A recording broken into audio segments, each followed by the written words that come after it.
Hello, welcome everyone. I'm Amina Ahmed, and I'm very excited to have as my guest today Arend van Kampen, who's going to come and talk about something he's extremely passionate about and has written extensively on in terms of information and the laws of physics and how all life complies with that.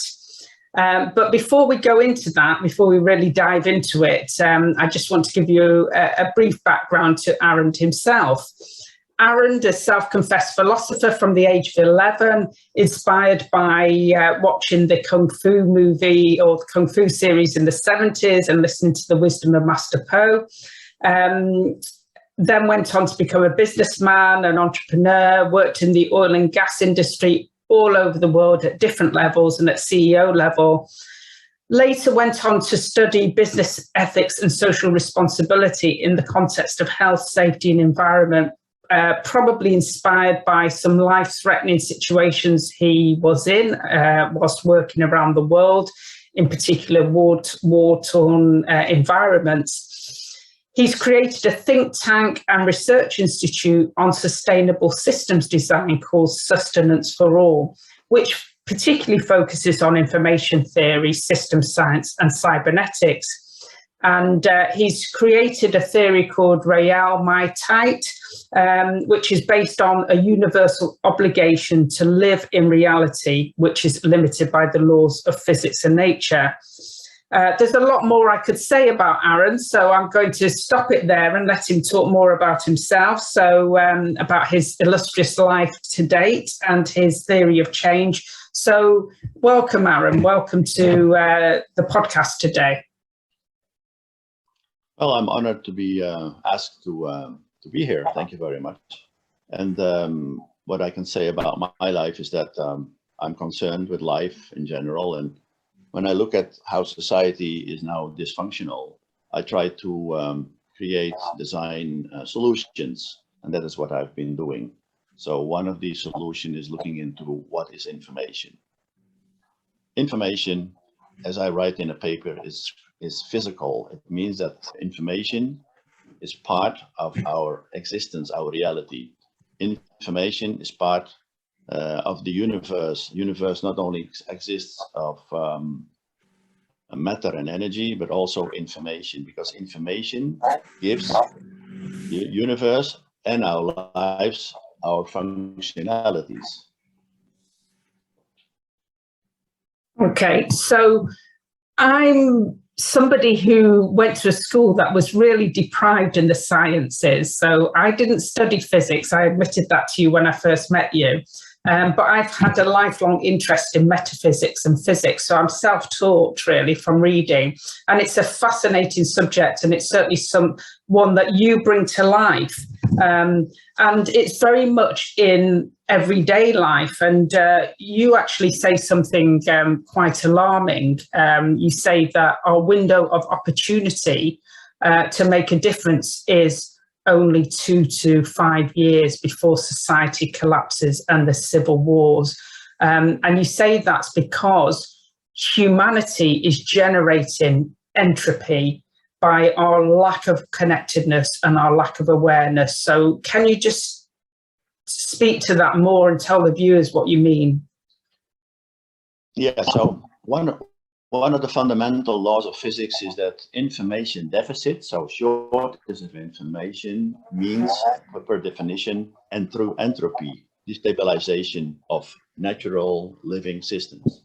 Well, when we take that into our own lives, that information shortage, then now, as we see, deliberately, we do not get enough information. We are, that is propaganda telling us fake news. This means that this entropic state is inevitable, is per definition already entropic, as you can see and observe the world. So one of these physical laws, information deficit means entropy. Another physical law is information reduces uncertainty. Claude Shannon, who was he was the founder of actually the information theory, he wrote that the information gives energy and matter their functionality, and he says information is the resolution of uncertainty. Now, what can we think about that? We say, okay, when we lack information, either deliberately or by unawareness, or we don't know, then we have a constant entropic disorderly state of being. Physics confirms this. Nature confirms this. The ability of nature to make us survive is because it can communicate and can exchange information. All the parts, for example, in a forest can live together in symbiosis because they communicate, they exchange information. Your body parts can only survive in its entity because of information exchange. So information is the basic property, the fabric of life. It's all its code. And how can we confirm this? By understanding that our perception ability, conscious, subconscious perception, our observation ability, the first thing that comes into our minds is information. I love the image you gave of the trees in a forest, because I heard that also about the deep roots and how they all communicate with each other deep in the soil. So there's a transfer of information there, and that's an amazing ecosystem, and we are all part of that same ecosystem, aren't we? Right. So just building on what you're saying, because you're talking about how information can reduce uncertainty, and yet we seem to live in a world run by sociopaths or psychopaths, for want of a better word, in terms of models of behaviour, which is leading to this entropy which you're talking about. In what way? I mean, we can see that it leads to entropy because information, the right information, isn't getting into the system. It's being censored, it's being limited. But in terms of reducing uncertainty, how does that work? Wouldn't even giving bad information be non-entropic, for example? Well, the idea is, of course, to maximize the collection of information to be able to live well. So, of course, there is bad information and good information. But when we understand that if we do not collect maximum information, we end up in entropy, and there becomes a information deficit or a shortage, we must check if there is information available to correct our lives into a stabilizing system, so a stabilized system. The information that is available, sometimes it's not true, sometimes it's fake news, sometimes it's propaganda. Of course, we have to be aware of these things, but I think that when we find it, when we look for functional and constructive information, that information is there. Now it is deliberately being ignored or negated because of ulterior motivations by many. So the ulterior motivation creates its own downfall because the motivated goals can't be reached with a definition with a information deficit. So you see, it is like a contradiction almost, that a goal that is set by, for example, a bank or a corporation to maximize profits, but at the cost of environment or people, that goal can't be reached because it cannot be sustained, because it's against the law of physics. So everything we now have built the last 6,000 years in civilizations, they all went up and fell down. They all collapsed because of the information deficit. Correcting information that was available was not used to sustain themselves.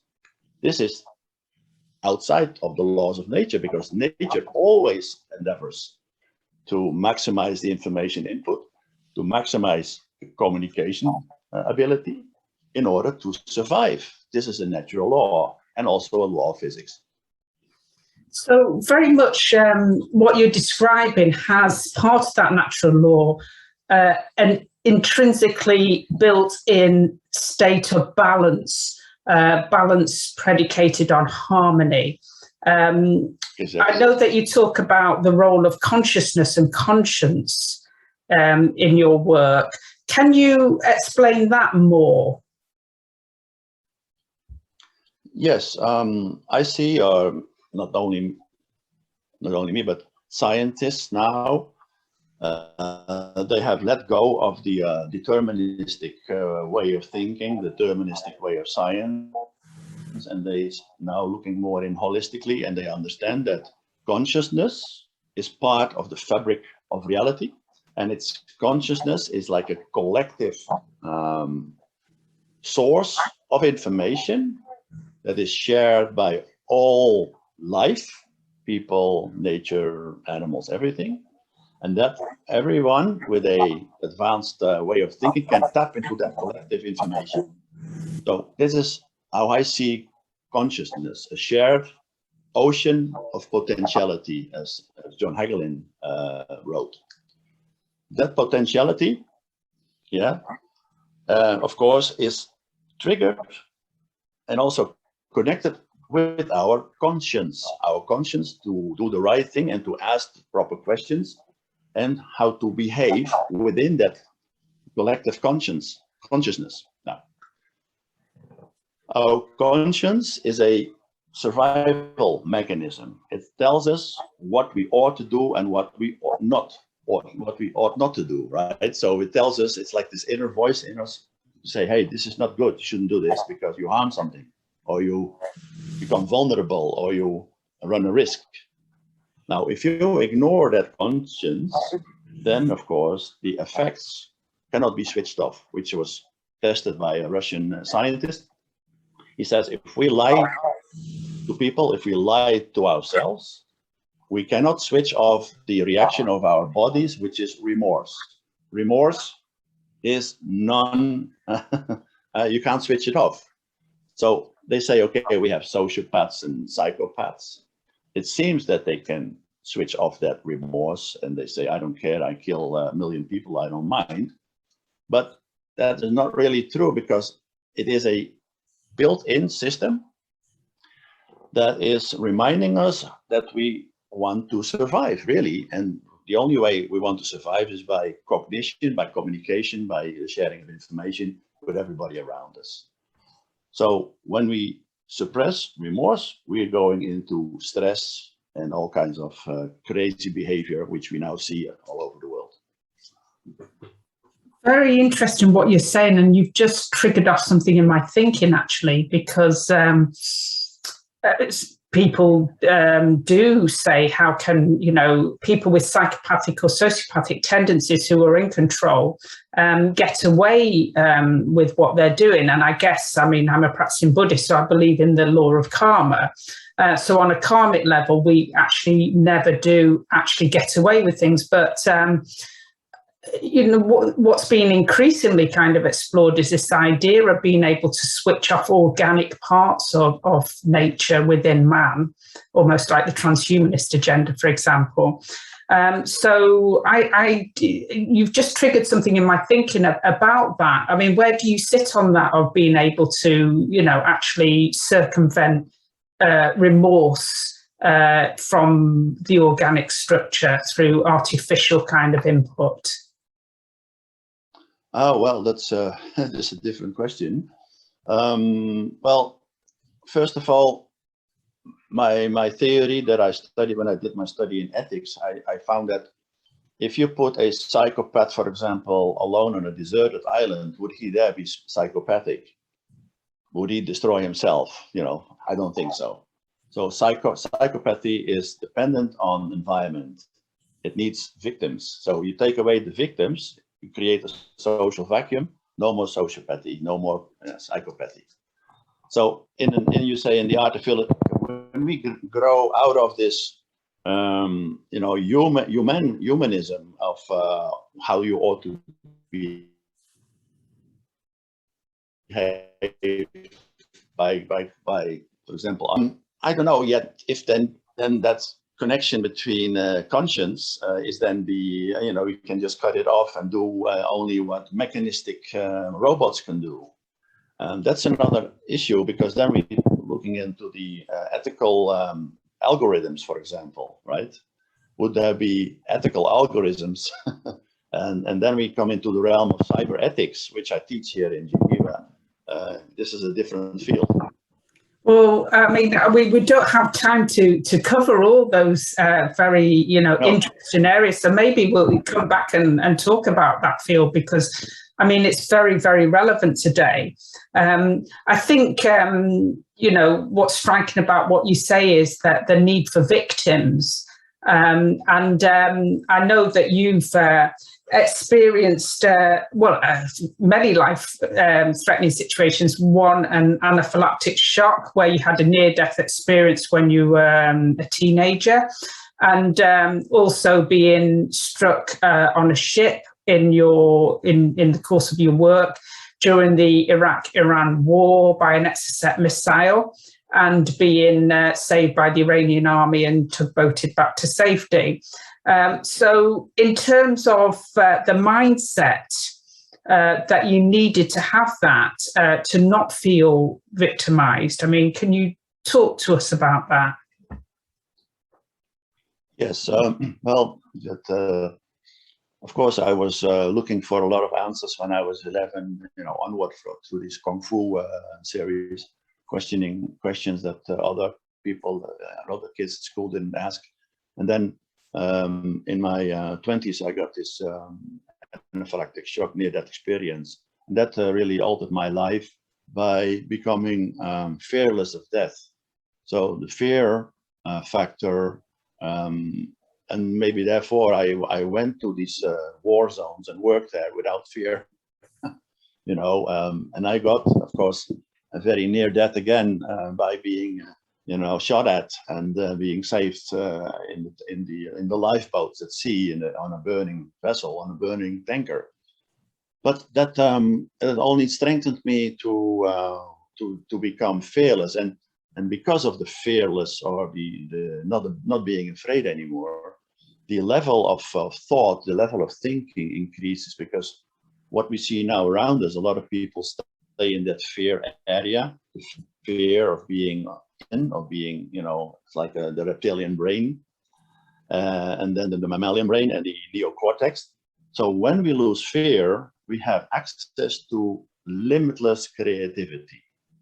And I think that is a big factor of what we now experience in our world, that when you become aware of that, then this world can make a change. And when there's enough volume of people who think that, let's say 15%, then we can make an impact on the world as it goes now, in the right and the survival factor, to survive in a well-lived life, not a long-lived life, but a well-lived life, I think.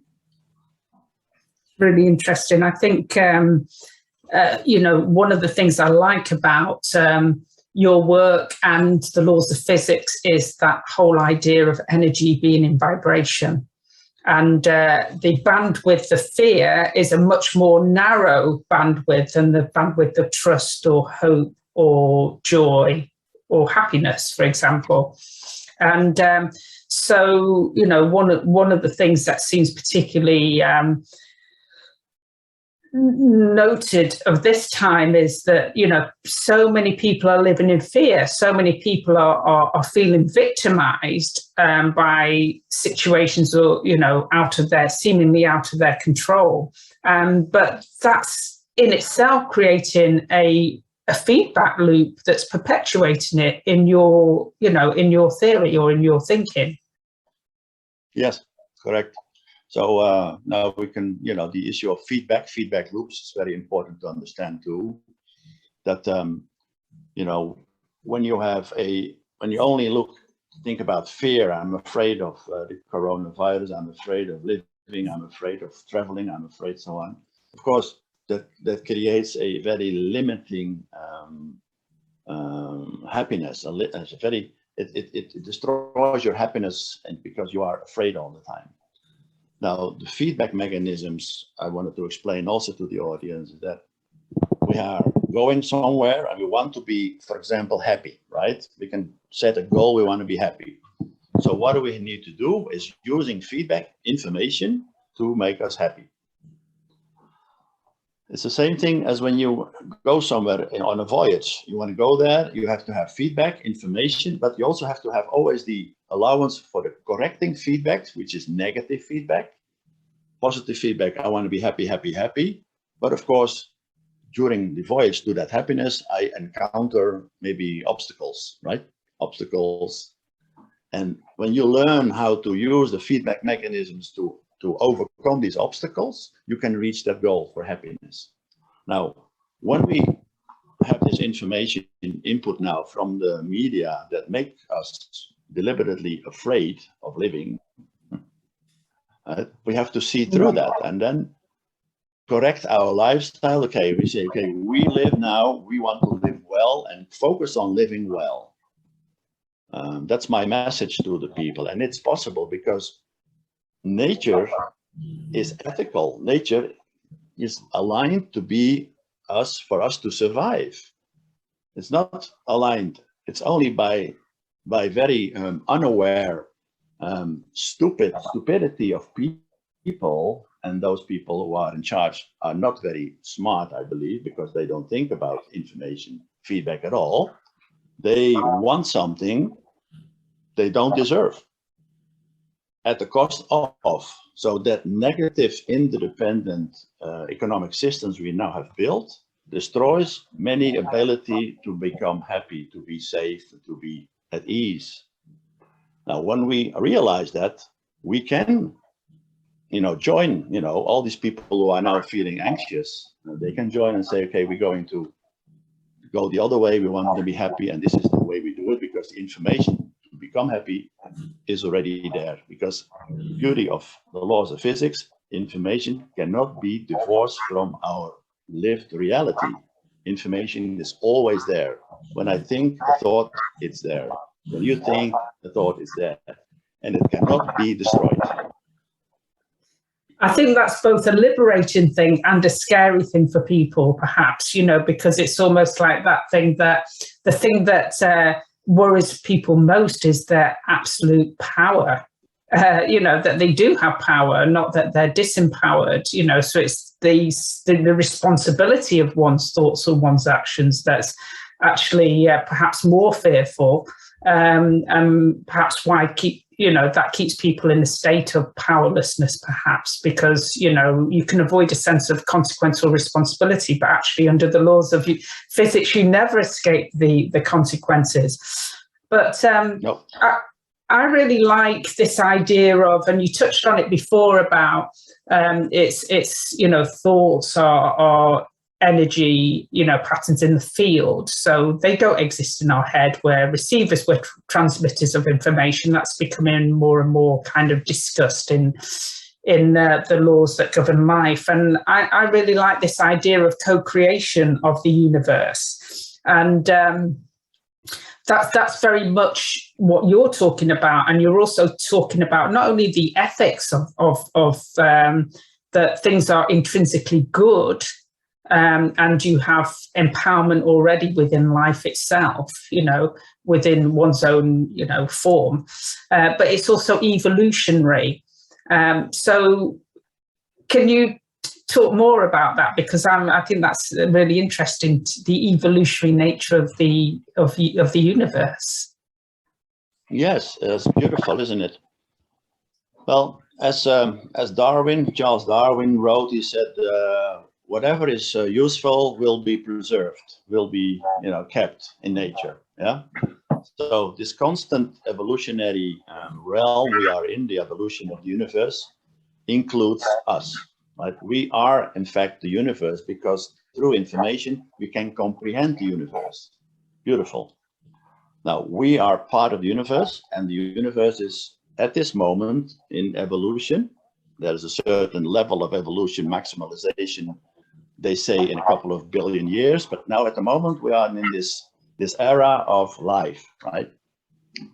Life is given to us, and possibly we are alone in this universe. So it's not confirmed that anybody else there come out and help us. Now, when we see that nature is evolutionary, that is the nature evolution capability is based upon communication, information, cooperation, and symbiosis. All we have to do is copy that. So this biomimicry idea of copying biological systems is very much alive, and that will hopefully become the way out of this mechanistic, reductionistic nightmare we are in, caused by not science, but by scientism, right? So the ability of us by creating our own reality is according to the evolutionary flux in the universe. So is that clear? Because we are evolutionary. You see how where we came from 200,000-300,000 years ago. Now we are here. We have now the ability to imagine, you know, the law of Einstein's relativity theory was first from imagination. Musical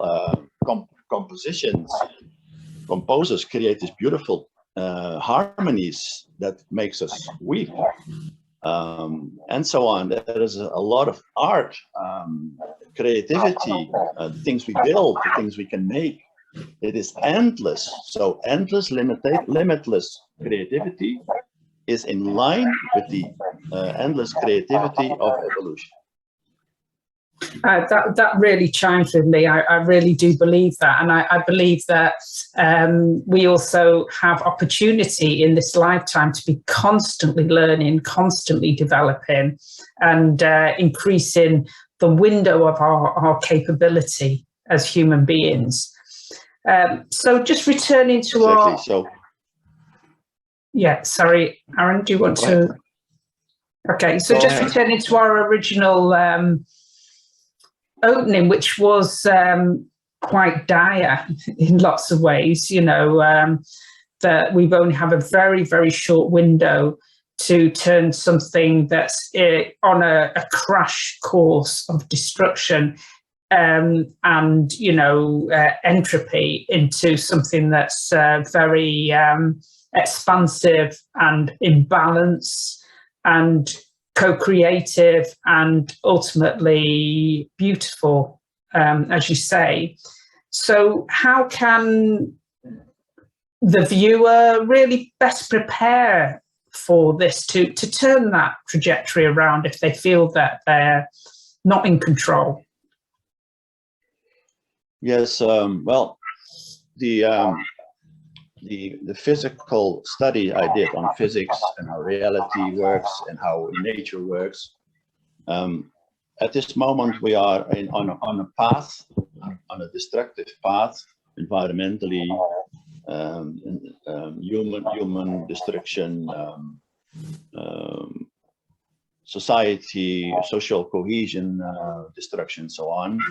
That will end up in possibly civil war, and I'm really afraid that that is not to be stopped anymore. Why? Because the only way that we can get out of that is to unite, to work together, and I don't see that happening very quickly. So when we want to avoid this path to entropy, disorder, which is going to be a transition time, but a painful one because it's going to harm a lot of people, we have to become aware, and hopefully our interview today helps a lot of people to start thinking about it. You mentioned when we spoke earlier about hope. Hope is something in the future. We have to act now.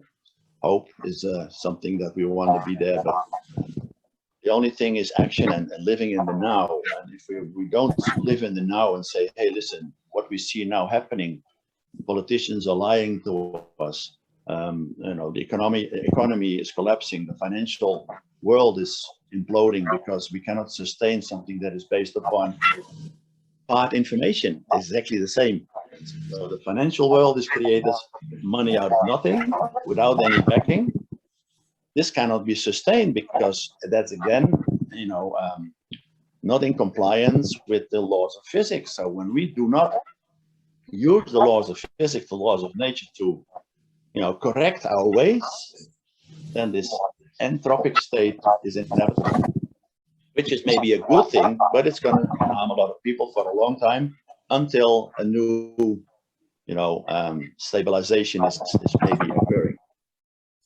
Well, I mean, probably we differ on this because I have a real hope that a lot of people won't suffer unduly, that there'll be enough of a tipping point reached by people raising their level of consciousness to a higher vibration to be able to, counteract all the darkness or, the fear-based kind of stuff that's going on in the world. So, hopefully that won't involve too much suffering for people, and that, unity state consciousness will be achieved at that tipping point, which some argue is you just need 15% of the people to be vibrating on a higher level to make, that change, that whole system change. So, I mean, we've had an incredibly interesting conversation, Aaron. It's covered so many things. And the thing that I'm taking away from it is that that there is the ability to, get back into balance when you understand the laws of physics and you understand the, the governing kind of realm of all life. And I'm hoping the viewer really has, gained their insights from, your experience in your life today. So would you just let the viewers know a little bit more about your work and where they can find you? Yes. We discussed, as you read my paper, Information is Physical. It's you can download it from my website in Dutch and in English. In this paper, I observe how nature works, how sustainability can be achieved for everyone, sustenance, and I give several examples in this paper on how to do it, and how to achieve it. So I think when people want to read this, then they can go to my website, sustenanceforall.com. They can contact me. They can ask questions when this maybe is produced on YouTube or on any other platforms. And I can only say that, to end this conversation, that information to do well, to live well, is there. It is provided by nature. So all we have to look at nature, how nature works, and copy that, and we'll be fine. But as long as we keep complaining and sending negative messages in the world all the time, those messages create their own misery. So best is to change the perception, say, okay, we have the ability to create order, because we do have the information from disorder to order, from entropy to negentropy, negentropy meaning instead of order. It's there. And I can only say that as long as we stay within the limits of reality, realiteit, because these are the boundaries for all functionality of everything. Well, that's a very hope-filled statement to end on, that it's all there, it's all in the system, and we just need to tune into it and harmonize with our natural selves. That's really what it's all about. Yeah. So thank you for sharing. The beauty is that it's now, one last one, the beauty, it's now not only spiritual that we already know from our spirituality, but now we have the proof, the demonstrable proof in science that life is like that. Wonderful. Yeah, so it spans the whole realm, whether you intuitively and experientially feel it through your spiritual life, or whether you put it under, lab test conditions and look for it, you can prove it one way or the other and experience it one way or the other. So I want to say thank you, Aaron, for coming to speak. Wonderful to listen to you. I'd love to bring you back again to talk about the cyber ethics side, because that's another part of your expertise. And I think that's very, very current today. Everything from this podcast will be on my website, www.freethinkershub.com. So there'll be links to be able to find Aaron there as well. And I'd just like to say to you, the listener, thank you for tuning in. And I really hope that you've taken a lot from today. Thank you. Thank you, Amina.